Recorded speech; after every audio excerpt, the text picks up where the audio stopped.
승무패 23회차 현미경분석 1부 첫 번째 경기는 브렌트포드와 에스턴 빌라의 경기입니다. 저는 승패로 갈라보도록 하겠습니다.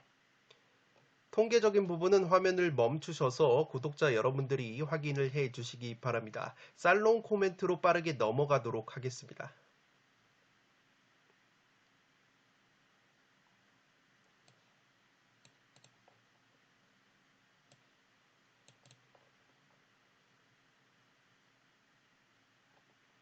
살롱 코멘트로 정리를 해드리면 이 경기는 최근의 경기력과 기세를 고려하면 아스톤 빌라의 승리 가능성이 높아 보이는 매치인데 이 아스톤 빌라 입장으로서도 브렌트포드는 꽤 까다로운 상대가 될 수도 있다고 보시면 되겠습니다. 먼저 브렌트포드라는 팀은 경기당 롱볼 활용 횟수가 프리미어리그에서 가장 많은 팀인데 경기당 평균 롱볼이 62회로 기본적으로 짧은 패스보다는 롱볼을 많이 활용하는 팀이라고 보시면 되겠습니다. 이 브렌트포드의 최전방 공격수인 아이반 토니 선수가 원체 제공권이 좋은 선수이기 때문에 이 토니 선수를 보고 때리는 롱볼 역습 한 방이 강점인 것이 이 브렌트포드의 특징이라고 보시면 되겠습니다. 지금 보시는 것처럼 경기당 평균 롱볼이 62회나 될 정도로 브렌트포드가 기본적으로 롱볼을 지향하는 축구를 펼치고 있고 지금 보시는 통계는 브렌트포드와 아스톤 빌라의 장점과 강점인데 이 브렌트포드 같은 경우에는 프리미어리그에서 제공권이 가장 강력한 팀이라고 보시면 되겠습니다. 반면에 아스톤 빌라는 제공권에 약점이 있는 팀이고 기본적으로 제공권이 약하다 보니까 롱볼 수비와 이 세트피스 수비가 약점이라고 보시면 되겠습니다. 아스톤 빌라 같은 경우에는 프리미어리그에서 제공권이 하위를 달릴 정도로 의외로 제공권의 약점을 드러내는 팀이라고 보시면 되겠습니다. 이 브렌트포드 같은 경우에는 프리미어리그에서 제공권이 1위라고 말씀을 드렸는데 그렇기 때문에 기본적으로 세트피스 공격력이 상당히 강점이라고 보시면 되겠습니다. 지금 보시는 것은 브렌트포드의 세트피스 득점력 통계인데 토트넘 다음으로 13골을 세트피스로 넣으면서 프리미어리그에서 두 번째로 세트피스 공격력이 좋은 것이 바로 브렌트포드라고 보시면 되겠습니다. 반면에 아스톤 빌라 같은 경우에는 세트피스 실점이 지금 보시는 것처럼 12골로 두 번째로 많은 팀이기 때문에 충분히 브렌트포드의 강력한 세트피스로 실점을 하는 그림이 그려지지 않나 싶습니다. 최근 아스톤 빌라 같은 경우에는 우나이 에메리 감독 부임 이후에 연승 행진을 달리면서 순위가 6위까지 올라온 상승세를 타고 있는데 직전에는 강호 뉴캐슬을 3대0으로 완파를 하면서 굉장히 좋은 경기력을 보여줬다고 보시면 되겠습니다. 지금 보시는 것이 아스톤 빌라가 뉴캐슬을 공략을 했던 장면인데 이 뉴캐슬의 수비와 미드필더 라인 사이 공간을 아스톤 빌라가 공략을 하면서 굉장히 좋은 경기를 했다고 보시면 되겠습니다. 또한 지금 보시는 것처럼 이 아스톤 빌라가 뉴캐슬을 상대로 중원에서의 수적 우위를 가져가면서 굉장히 좋은 경기를 했는데 이 지금 보시는 7번을 달고 있는 맥긴이나 이 왼쪽 측면의 램지 같은 선수들이 측면에 배치가 됐지만 측면을 와이드하게 활용을 하는 것이 아니라 중앙지향적으로 좁혀 들어오면서 이렇게 측면 자원들이 중원에서의 수적 우위를 확보를 하면서 최전방 공격수 와킨스와 함께 연계 플레이를 가져가는 것이 아스톤 빌라의 이 특징적인 공격 형태라고 보시면 되겠습니다. 그렇기 때문에 아스톤 빌라가 잘 나가는 이유가 이렇게 중원에서의 수적 우위 그리고 최전방 공격수 와킨스 선수의 연계 플레이와 골 결정력 등으로 재미를 보고 있다고 보시면 되겠습니다.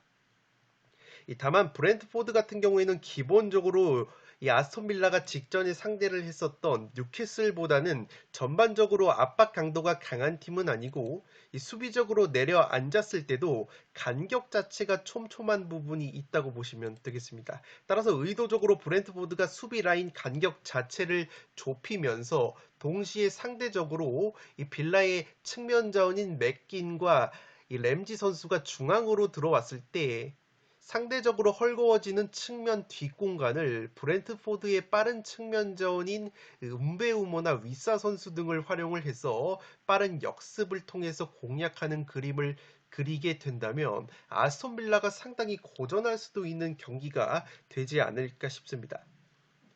물론 최근에 양 팀의 주포 공격수의 컨디션을 비교해 봤을 때도 아스톤 빌라의 와킨스 선수가 브렌트포드의 아이반 토니 선수보다 훨씬 더 골 결정력이 좋다는 점과 최근에 아스톤 빌라의 골키퍼 마르티네즈 선수가 절정의 선방 능력까지 보이고 있다는 점을 고려를 한다면 여전히 빌라가 상승세를 이어갈 가능성도 높아 보인다고 보시면 되겠습니다. 이미 지난 1차전 맞대결에서 브렌트포드가 빌라 원정에서 0대4 대패를 당한 바 있는데 당시에는 현재 빌라의 상승세를 이끌고 있는 에메리 감독이 부임을 하기 전이었다고 보시면 되겠습니다. 따라서 오히려 브렌트포드의 프랭크 감독이 최근에 잘 나가는 에메리 감독의 전술을 작정하고 분석을 해서 준비를 잘 하게 된다면 브렌트포드 특유의 홈발을 고려를 해봤을 때 브렌트포드에게도 가능성이 있는 매치라고 생각이 됩니다. 기본적으로 올 시즌 아스톤 빌라가 원정에서 성적과 공격력이 떨어지고 득점이 원정에서는 홈보다 12골이 감소가 되는 부분까지 있기 때문에 이 경기는 승패로 한번 갈라보도록 하겠습니다. 두 번째 경기는 크리스탈 팰리스와 에버튼의 경기인데 승무 투폴로 가보도록 하겠습니다.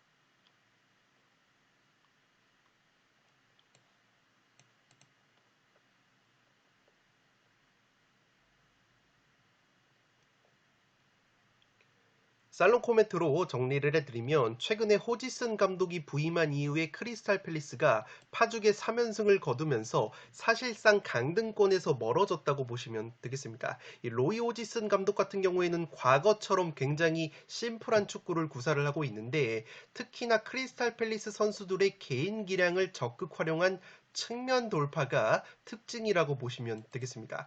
지금 보시는 것은 직전 사우스햄튼전 2대0 승리를 거뒀을 때 크리스탈 팰리스의 안드레 아예우 선수가 개인기로 측면을 허문 다음에 에제 선수가 마무리하는 그림이라고 보시면 되겠는데 이렇게 전임 비에이라 감독 시절보다는 확실히 패스 숫자를 줄이면서 선수들의 개인 기량을 극대화시키는 전술을 구사하고 있는 것이 바로 최근 이 크리스탈 팰리스의 상승세를 이끌고 있는 호지슨 감독의 주된 전술이라고 보시면 되겠습니다. 직전 사우스햄튼전에서도 이렇게 특유의 측면 돌파를 통해서 크리스탈 팰리스가 재미를 봤다고 보시면 되겠는데 이 에버튼 같은 경우에는 직전 홈 경기에서 풀럼에게 1대3으로 덜미가 잡히면서 이 강등권 경쟁에 허덕이고 있다고 보시면 되겠습니다. 특히나 지금 보시는 것처럼 이 풀럼의 측면 공격에 의해서 실점을 여러 차례 당했는데 이 3골 중에서 2골이 모두 풀럼에게 측면이 허물어지면서 실점을 당했다고 보시면 되겠습니다. 그렇기 때문에 최근에 측면 공격력이 이 절정에 다다르고 있는 크리스탈 팰리스의 측면 공격에도 에버튼이 적지 않게 흔들릴 가능성이 높은 이 매치라고 보시면 되겠습니다.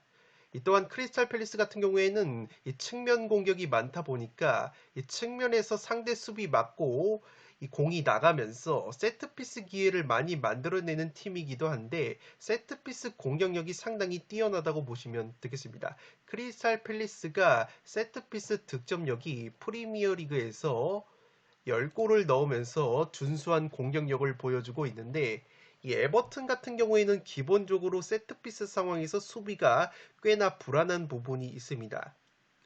물론 세트피스 실점 자체는 에버튼이 6골로 기대 실점 값인 12.81골보다는 확실히 적은 실점을 하고 있는 에버튼이지만 기대 실점이 13골이나 가까이 된다는 것은 기본적으로 세트피스 수비 상황에서 불안감이 많다는 뜻이고 이러한 측면에서 크리스탈 팰리스가 세트피스로도 재미를 보는 그림이 충분히 그려지지 않나 싶습니다. 물론 크리스탈 팰리스 역시 세트피스 실점이 5골로 굉장히 적은 팀이지만 이 크리스탈 팰리스 역시 기대 실점값 자체는 에버튼 못지않게 높기 때문에 크리스탈 팰리스도 여전히 에버튼의 세트피스로 실점을 할 가능성은 여전히 있다고 보시면 되겠는데 다만 에버튼 같은 경우에는 최근에 피지컬이 굉장히 뛰어난 미드필더 두쿠레 선수가 공격과 세트피스 상황에서 좋은 역할을 해줬는데 이 선수가 여전히 퇴장 징계로 결장이 된다고 보시면 되겠습니다. 또 다른 피지컬이 뛰어난 미드필더 오나나 선수 역시 직전 경기 부상 여파로 결장이 됐었던 에버튼이기 때문에 또다시 두쿠레와 오나나까지 빠지게 된다면 이 피지컬적으로 굉장히 위력이 떨어질 수 있는 에버튼의 공격과 세트피스 공격이라고 보시면 되겠습니다. 이 에버튼 같은 경우에는 공격수 칼버트 루인 선수가 부상 복귀 가능성이 있다는 보도가 나오고 있는데 부상 기간이 굉장히 길었기 때문에 어느 정도 경기력을 보여줄 수 있을지 미지수라고 보시면 되겠습니다. 에버튼이 올 시즌 원정 성적이 뒤에서 두 번째로 좋지 못한 팀이고 션다이치 감독 부임 이후에도 원정에서는 리그 5경기 2무 3패 승리가 없었기 때문에 최근에 상승세를 타고 있는 크리스탈 원정에서 에버튼이 승리를 가져가기에는 굉장히 어렵지 않을까 싶습니다. 물론 크리스탈 팰리스가 상대 전적면에서 에버튼에게 열세인 부분이 있지만 홈에서는 에버튼을 상대로 2연승을 거두고 있다고 보시면 되겠습니다.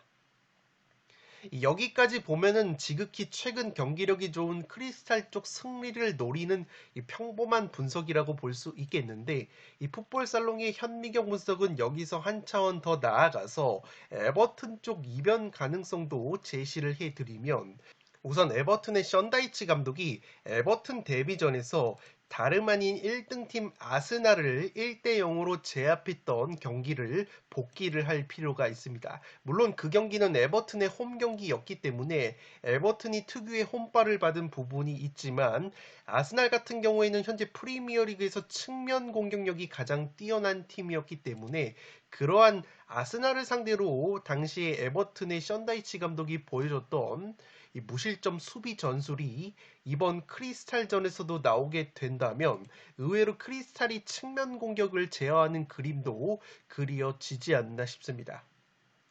이 당시에 에버튼의 션다이치 감독이 이 플랜 A라고 볼 수 있는 4-4-2 포메이션이 아니라 아스날을 상대로 4-5-1 포메이션을 들고 나오면서 아스날의 측면 자원인 사카와 마르티넬리 선수를 통제를 했다고 보시면 되겠는데 지금 보시는 것처럼 4-5-1 포메이션을 가져가면서 아스날의 측면 공격수가 공을 잡았을 때 에버튼의 측면 수비수와 이 중앙 미드필더 한 명이 2대1 수적 우위의 구도를 형성을 하면서 아스날의 측면을 봉쇄를 했다고 보시면 되겠습니다.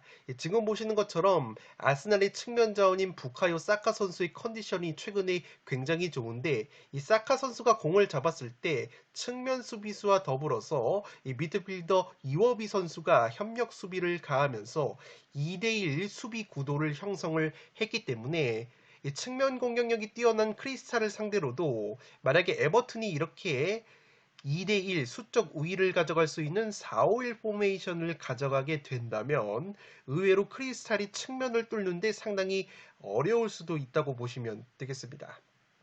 이 크리스탈 팰리스처럼 선수들이 개인기에 의존하는 전술 같은 경우에는 자칫 그 선수의 당일 컨디션이 좋지 못할 때는 상당히 무기력한 경기력이 나올 수도 있는 약점이 있다고 보시면 되겠습니다.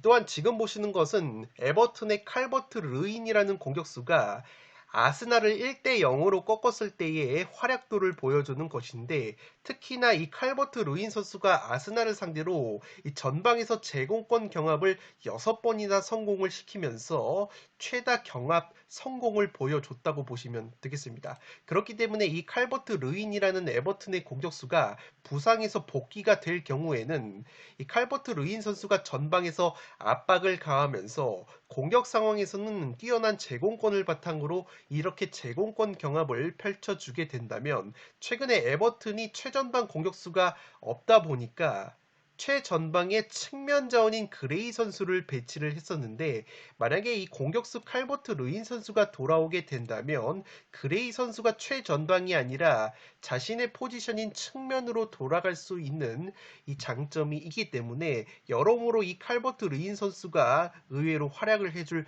가능성도 있다고 보시면 되겠습니다. 따라서 이러한 에버튼의 측면 수비 전술까지 고려를 해 본다면 현재 크리스탈 팰리스의 연승 2연승이 굉장히 길다는 점과 에버튼의 강등 버프까지 고려를 해봤을 때 무승부 정도의 이변은 충분히 가져가 봄직한 매치가 되지 않을까 싶습니다. 이번 경기는 승무 투폴로 가보도록 하겠습니다.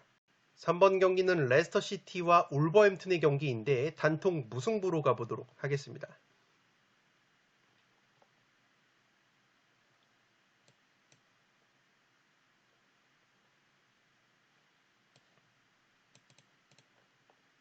살롱 코멘트로 정리를 해드리면 이 레스터시티 같은 경우에는 딘 스미스 감독이 새롭게 부임을 했는데 이 직전 데뷔전에서 강호 맨시티에게 1대3으로 패배를 당했다고 보시면 되겠습니다. 이 딘 스미스라는 감독은 과거에 아스톤 빌라를 승격을 시키면서 지도력을 인정을 받은 감독인데 이 맨시티전에서는 3백 수비를 가동을 했지만 이 과거에 아스톤 빌라 시절부터는 기본적으로 4백 전술을 사용을 한다고 보시면 되겠습니다. 이번 경기 같은 경우에는 강등권 경쟁을 펼치고 있는 울버햄튼전이기 때문에 이 3백보다는 4백 전술을 들고 나올 가능성이 높은 이 레스터시티라고 보시면 되겠습니다. 기본적으로 딘 스미스 감독이 역습을 중요시하는 감독이고 특히나 과거에 아스톤 빌라의 에이스였던 그릴리시 같은 측면 자원들의 역량이 상당히 중요한 전술을 구사를 한다고 보시면 되겠습니다. 그러한 측면에서 레스터가 최근에 부상으로 결장 중인 주전 측면 자원 하비 반스 선수의 부재가 굉장히 크게 느껴질 수 있는 경기라고 보시면 되겠습니다. 다만 하비 반스라는 측면 자원이 현재 몸 상태가 거의 회복이 된 상황인데 딘 스미스 감독의 인터뷰에 따르면은 아직 잔여 경기가 많이 남아있기 때문에 리스크를 감수하지 않겠다고 밝혔다는 점에서 하비 반스 선수의 출전 여부는 반반 정도라고 보시면 되겠습니다. 반면에 로페테기 감독이 이끄는 울버햄튼 같은 경우에는 최근에 2연승을 거두면서 어느 정도 강등권 경쟁에서 유리한 고지를 점했는데 최근에 리그 원정 경기에서는 여전히 경기력이 기복이 있다고 보시면 되겠습니다. 앞서 말씀을 드린 것처럼 레스터시티의 딘 스미스 감독이 역습을 중요시하는 감독이라고 말씀을 드렸는데 지금 보시는 것처럼 울버햄튼이 올 시즌 통계적으로는 이 카운터 어택 역습에 의한 실점이 단 한 골도 없는 팀이기 때문에 과연 딘 스미스 감독 특유의 역습이 살아날 수 있을지 조금은 의문이라고 보시면 되겠습니다. 반대로 레스터시티 같은 경우에는 전임 감독인 로저스 감독 체제에서 이 세트피스 수비가 상당히 약점으로 꼽혔던 팀인데 이 세트피스 실점이 11골로 세 번째로 많은 팀이었다는 점에서 세트피스 수비가 상당히 불안할 수 있는 매치라고 보시면 되겠습니다. 다만 울버햄튼 같은 경우에는 올 시즌 세트피스 득점이 5골로 두 번째로 적은 팀이기 때문에 이러한 부분은 레스터에게 상당히 웃어줄 수 있는 요소라고 보시면 되겠습니다. 따라서 울버햄튼의 이 떨어지는 원정 공격력과 레스터 역시 핵심 측면 자원인 하비 반스 선수의 출전 여부가 불투명한 점을 고려를 한다면 양팀 모두 의외로 득점을 하는데 어려움을 겪을 만한 매치라고 생각이 됩니다. 이 패턴적으로도 올 시즌 울버햄튼이 리그 3연승이 없었다는 점에서 한번 부러질 수 있는 타이밍이라고 보여지고 상대 전적면에서도 최근에 레스터가 울버햄튼 상대로 3승 3무 1패의 우위를 점하고 있다는 점에서 쉽게 패할 것 같지 않은 느낌이 든다고 보시면 되겠습니다. 3번 경기는 단통 무승부로 가보도록 하겠습니다. 4번 경기는 리버풀과 노팅엄 포레스트의 경기인데 리버풀의 단통 승리로 가보도록 하겠습니다.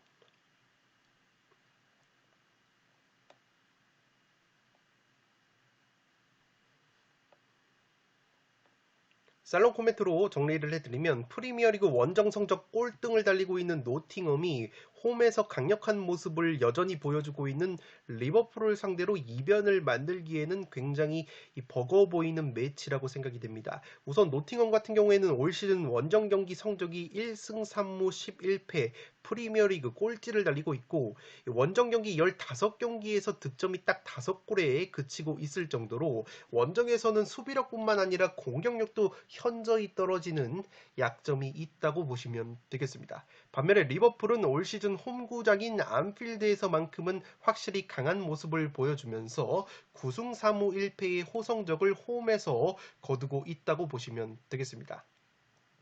직전 리즈 원정에서 리버풀이 6대1 대승을 거뒀는데 최근에 리버풀의 경기력이 살아나고 있는 이 이유 중에 하나가 바로 지금 보시는 측면 수비수 알렉산더 아놀드 선수의 역할 변화라고 보시면 되겠습니다.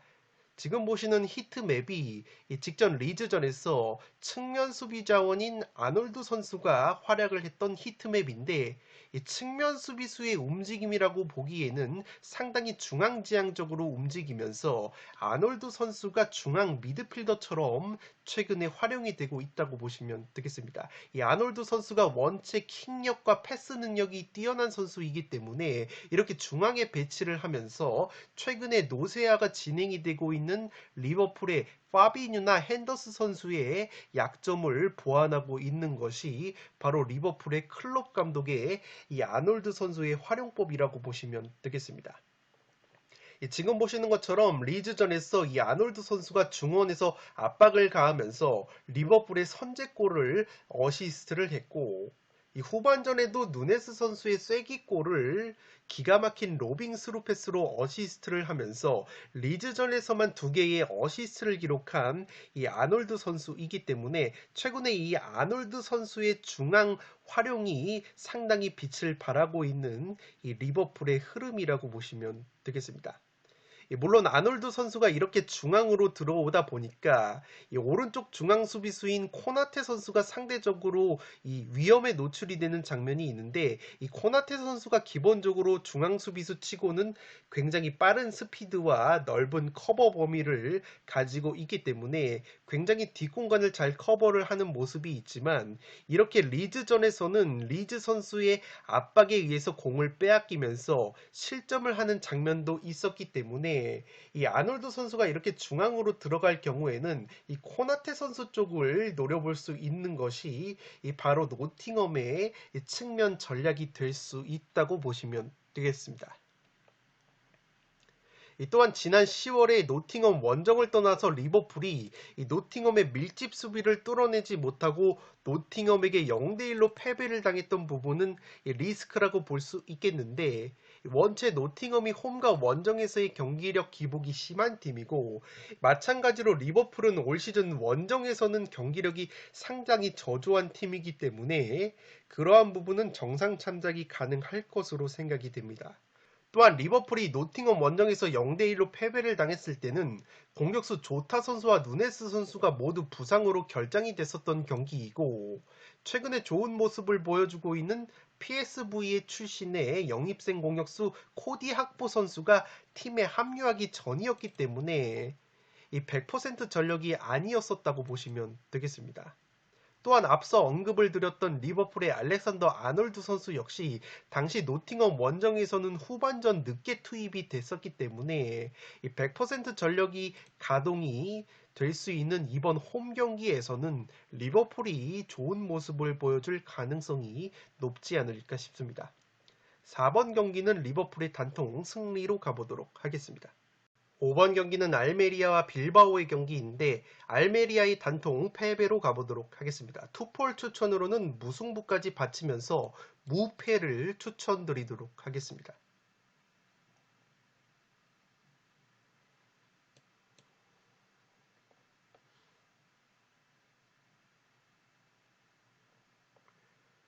셀로 코멘트로 정리를 해드리면 알메리아의 측면 수비 및 제공권 약점 등을 고려를 했을 때 빌바오 특유의 측면 크로스 공격이 먹혀들 가능성이 높아 보입니다.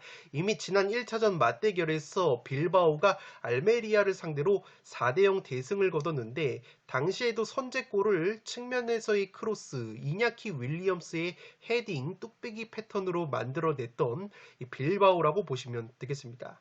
지난 1차전에서도 빌바오가 무려 24개의 크로스를 뿌리면서 특유의 측면 공격력을 뽐냈던 매치라고 보시면 되겠는데 설상가상으로 현재 알메리아 같은 경우에는 측면 수비 자원인 아키에메 선수와 포조 선수가 최근에 부상으로 결장이 됐었기 때문에 이번에도 빠지게 된다면 측면 수비 쪽의 전력 누수가 불가피하다고 보시면 되겠습니다. 이 빌바오라는 팀이 최근에 경기가 안 풀렸을 때의 특징을 말씀을 드리면 제공권이 강력한 팀을 상대로 무지성 크로스를 남발을 하다가 무득점에 그치는 경우가 상당히 많았다고 보시면 되겠습니다.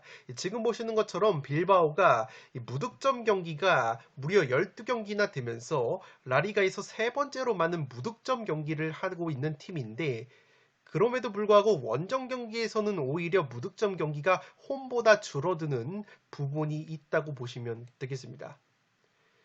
다만 빌바오가 상대하는 이번 알메리아 같은 경우에는 이 제공권이 그리 강력한 팀이 아닌데다가 기본적으로 측면 수비에 약점이 있는 팀이기 때문에 빌바오의 이 측면 크로스 공세를 잘 막아낼 수 있을지 의문이라고 보시면 되겠습니다.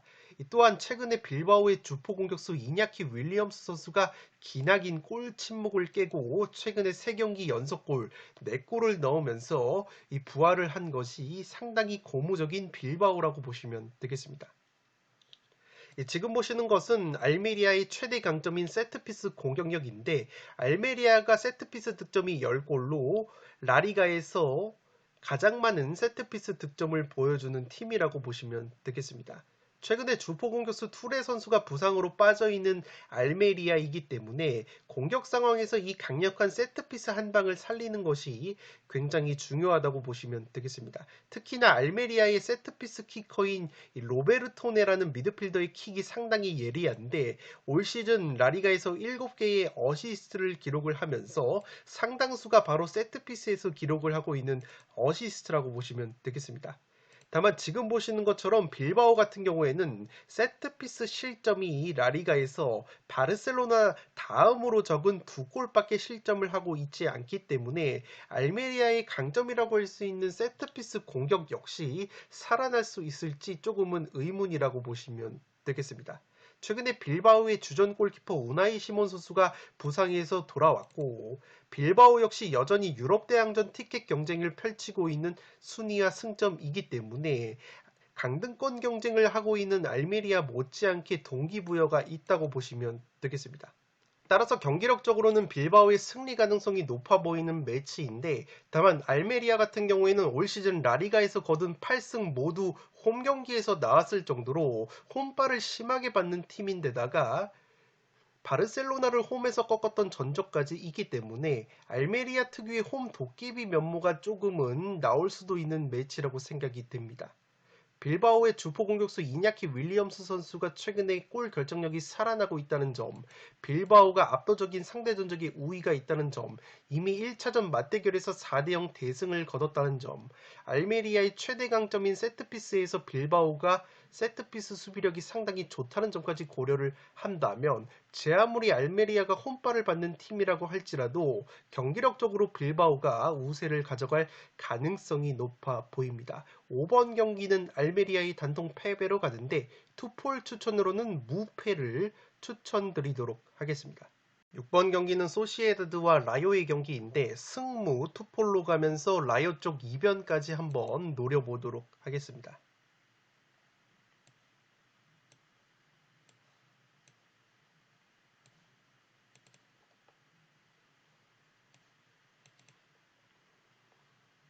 살롱 코멘트로 정리를 해드리면 양팀 최근에 비슷한 고민거리가 있는 팀들이고 강점 역시 비슷한 부분이 있다고 보시면 되겠습니다. 지금 보시는 통계는 소시에다드의 골 결정력 통계인데 오픈 플레이 상황에서 기대 득점 값이 30.39골인데 29골이 그치고 있다고 보시면 되겠습니다.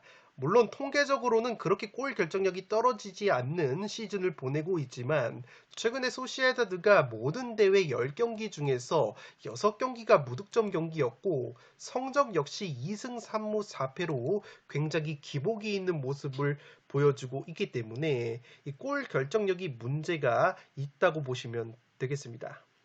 이 소시에다드가 걸출한 플레이메이커라고 볼 수 있는 미켈 메리노, 다비드 실바 같은 자원들이 있지만 이들이 만드는 기회를 마무리해줘야 되는 최전방 공격수들 세룰로트나 오야르사발 같은 선수들의 골 결정력이 굉장히 부실해져 있는 것이 후반기의 흐름이라고 보시면 되겠습니다. 마찬가지로 라요 역시 핵심 측면 자원인 팔라존이나 알바로 가르시아 선수의 활약이 굉장히 뛰어나지만 정작 최전방에서 묵직하게 마무리를 해줘야 되는 카메이오, 팔카오, 라울 데 토마스 같은 공격 자원들의 골 결정력이 굉장히 부실하기 때문에 양팀 모두 비슷한 고민거리가 있다고 보시면 되겠습니다.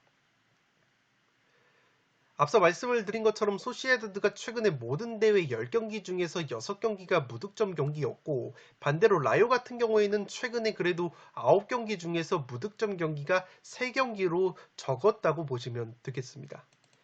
다만 이번에 라요가 핵심 측면 자원이라고 볼 수 있는 알바로 가르시아 선수가 경고 누적으로 결장이 되기 때문에 또다시 공격 상황에서 오른쪽 측면에 팔라존 선수의 왼발에 의존하는 빈도가 상당히 높아질 것으로 생각이 됩니다. 또 한 가지 공통점은 양팀 모두 이번 경기 핵심 중앙 수비수가 경고 누적으로 결장이 되는데 이 소시에다드 같은 경우에는 제공권이 상당히 뛰어난 중앙 수비수인 노르망 선수가 결장이 되고 라요 역시 제공권이 강한 수비수인 카테나 선수가 경고 누적으로 결장이 되기 때문에 양팀 모두 수비 쪽에 공백이 있다고 보시면 되겠습니다. 다만 지금 보시는 것처럼 라요 같은 경우에는 라리가에서 세트피스 득점이 8골로 두 번째로 많은 팀이기 때문에 소시에다드의 수비 중에서 가장 제공권이 좋은 노르망 선수가 빠지게 된다면 라요의 세트피스를 막아냄에 있어서 상당히 애로사항이 있을 수 있는 이 소시에다드의 수비진이라고 보시면 되겠습니다. 물론 라요 역시 수비수 카테나가 빠지기 때문에 세트피스 상황에서의 제공권이 약화가 될 가능성이 높지만 노르망이 빠지는 소시에다드 쪽이 수비적으로는 제공권 측면에서 더 불리할 수 있다고 보시면 되겠습니다. 이 소시에다드가 또 다른 중앙 수비수인 이 수벨디아 선수가 프로필상으로는 키가 180에서 181cm로 중앙 수비수 층은 상당히 작은 신장을 가지고 있기 때문에 물론 신장 대비해서는 수벨디아도 제공권이 나쁘지 않은 선수라지만 원체 신장이 큰 편이 아니기 때문에 라요의 고공 공격을 막아냄에 있어서 상당히 애를 먹을 수 있는 이 소시에다드라고 보시면 되겠습니다. 제가 초반부에 양팀이 강점이 비슷하다고 말씀을 드렸는데 지금 보시는 것처럼 라리가에서 가장 빡센 전방 압박을 구사를 하는 것이 바로 소시에다드와 라요라고 보시면 되겠습니다. 이 전방 압박 수치를 나타내는 PPDA 수치가 낮을수록 전방 압박이 강하다고 보는데 두 팀이 첫 번째 그리고 세 번째로 낮은 PPDA 수치를 보여주고 있다고 보시면 되겠습니다. 다만 전방 압박의 효율성 측면에서는 전방 압박에 의한 득점이 5골로 2골인 라요보다 많은 소시에다드가 보다 효율적인 측면이 있다고 보시면 되겠습니다. 이 소시에다드가 최근에 골 결정력이 다소 떨어지는 측면이 있지만 라리가 홈 경기에서는 8경기 4승 3무 1패 나쁘지 않은 흐름이 있고 최근에 홈 2경기에서는 2대0 2연승을 거둔 홈에서의 저력이 있기 때문에 핵심 측면 자원인 알바로 가르시아가 결정하는 라요를 상대로 패배를 할 것 같지는 않고 라요 같은 경우에는 라리가에서 무승부가 가장 많은 팀이기 때문에 라요의 무자비 면모와 양팀의 상대 전적에서 무승부가 굉장히 많았다는 점까지 고려를 한다면 현재 소시에다드의 경기력을 고려를 했을 때 무승부 정도는 충분히 가져갈 수 있는 매치가 되지 않을까 싶습니다. 추가적으로 지금 보시는 것처럼 라요의 주전 골키퍼인 디미트리예프스키 선수가 라리가에서 굉장히 좋은 선방 지표를 기록을 하고 있기 때문에 현재 소시에다드가 보여주고 있는 기복 있는 골 결정력을 고려를 한다면 라요의 디미트리예프스키를 상대로 득점을 하는 것은 의외로 상당히 어려울 수도 있는 매치라고 생각이 되기 때문에 6번 경기는 승무 투폴로 가보도록 하겠습니다. 현미경 분석 1부 마지막 경기는 7번 경기로 들어온 바야돌리드와 지로나의 경기입니다. 둘은 승무 투폴로 가보도록 하겠습니다.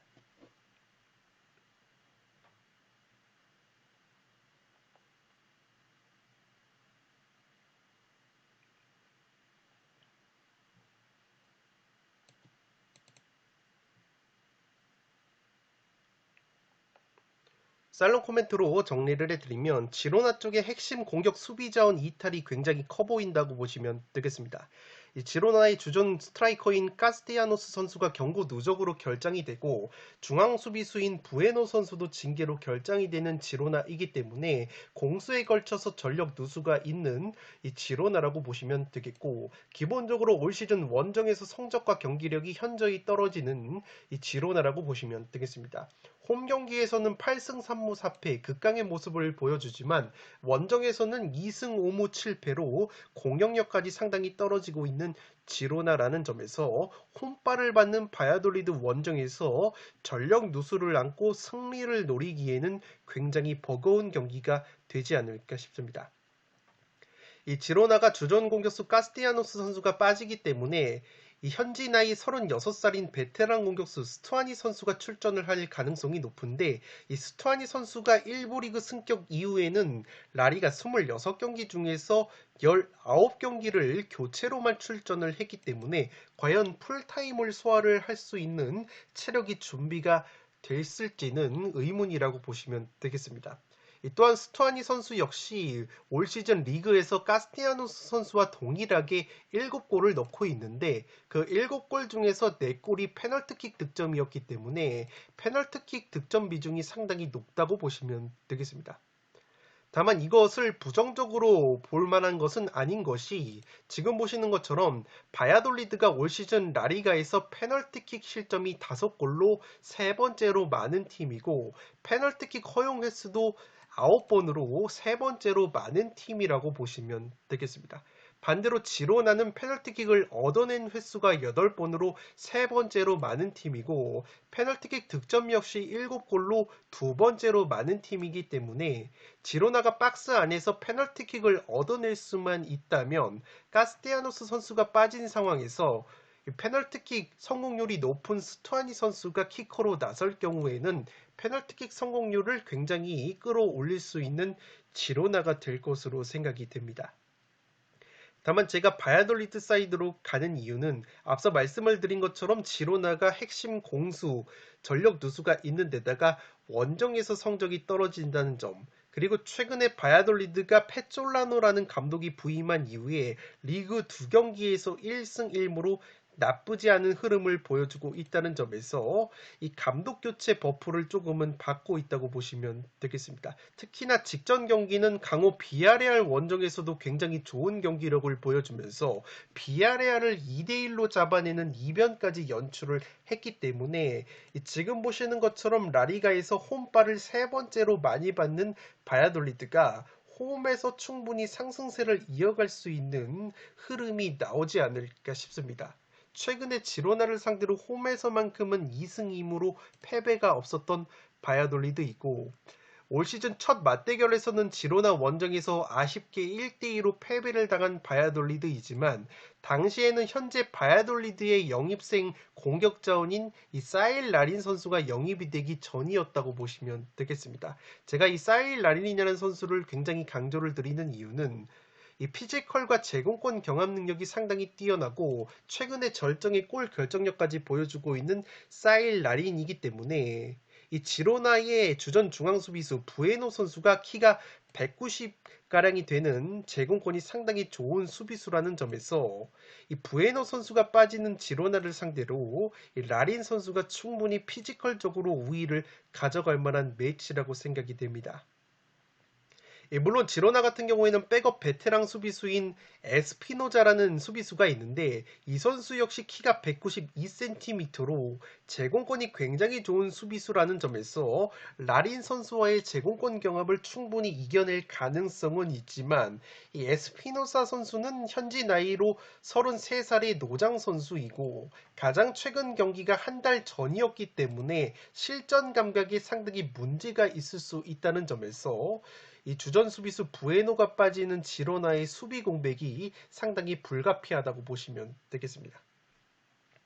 다만 제가 무승부를 가져가는 이유는 지금 보시는 것처럼 지로나의 가차니가 골키퍼와 바야돌리드의 마십 골키퍼가 라리가 선방지표 상위권을 달리는 골키퍼들이기 때문에 양팀 모두 골문을 열기에는 상당히 까다로울 수 있는 경기라고 보시면 되겠고, 지로나 같은 경우에는 기본적으로 측면 공격에 강점이 있는 데다가 치안코우, 알레시 가르시아가 전개하는 측면 공격과 크로스가 상당히 날카롭기 때문에 최근에 마요르카전에서 마요르카의 측면 공격이 굉장히 수비적인 허점을 드러냈던 바야돌리드가 지로나의 측면 공격에 애를 먹는 그림도 충분히 그려진다는 점에서 이 무승부는 바치고 갈 만한 매치라고 생각이 듭니다. 7번 경기는 승무 투폴로 가보도록 하겠습니다. 네, 이것으로 승무패 23회차 현미경 분석 1부를 모두 마치도록 하겠습니다. 저는 연이어서 2부를 촬영을 해서 구독자 여러분들의 흐름이 끊기지 않도록 업로드를 해드리겠습니다. 영상이 도움이 되신 분들은 좋아요와 구독 버튼을 눌러주시면 풋볼살롱 채널에 크나큰 힘이 됩니다. 구독 버튼 옆에 종 모양의 알림 설정을 해주시면 그 누구보다 빠르게 양질의 축구 승무패 프로토 관련 분석 컨텐츠를 만나보실 수 있습니다. 지금까지 풋볼살롱이었습니다. 감사합니다.